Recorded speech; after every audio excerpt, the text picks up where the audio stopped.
tomboko lahy sy tomboko vavy. Lefa tena miakatra be tafiditra andragno de miala tady tanàna any. Izao amizao fotoan'izao maheno feo ao fa hoe sady idiragno tsony koa izy gymnase meny Andrazelo angamba saiko na izy io. Asa izy nipetrahan'olo amizao raha ohatra ka sendra miakatra be rano. Nefa taloha le olo aty zany Randranomahery, Akorondrano, Kazimanga mody ao amin'ny gymnase ao. Nefa izany fa maheno feofeo teto amin'ny tanàna hoe sady idirana tsony. Tiny misy hoe tamin'ny mpiasan'ny gymnase ao hoe sady idirana tsony na bebe rano. Day zany alen'ny olo tamorondalana egny zany de fampitady eny.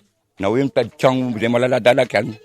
Le lalan'io zany tena izy tamin'ny voalohany indrindra any amin'ny Saniserany. Nefa any voatotitra ny karano namboarany tragno uno.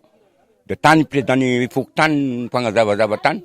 Saiko izay na hoe fa misy kanaly ana fa kely de tsy tafavoaka agny le rano. Tompotsanay zany mba nanohitra any nefa le totofany totsany miakatra any le rano fa zareo tena manamboatra le lalana de nefa ny voaviny koa de totsy any le zavatra nataondry zareo. Nefa izy efa mandany vola amin'ny fanamboarana ny lalana kely io. Tena rehefa miakatra be izy de tsy aty ambalana. Raha zay fo kely moa zany de eto aminay mihitsy rehefa tena rano be. De moa koa lakany aty aminay anankiray de efa andimbiasana be mihitsy nefa le olona maka-pianatra de miantsena de miasa. Trano fivoarana moa tena efa potika tanteraka mihitsy na ny tafo na ny varavarana. De miakatra de tsy azo ivokana ao de lasa manofa WC ary alavitra be rindra nefa ny amin'ny arabe mbola lavitra na eto manofa WC 200.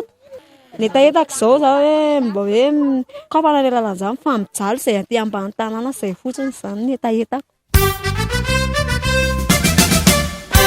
Saotra tomboko lahy, saotra tomboko vavy.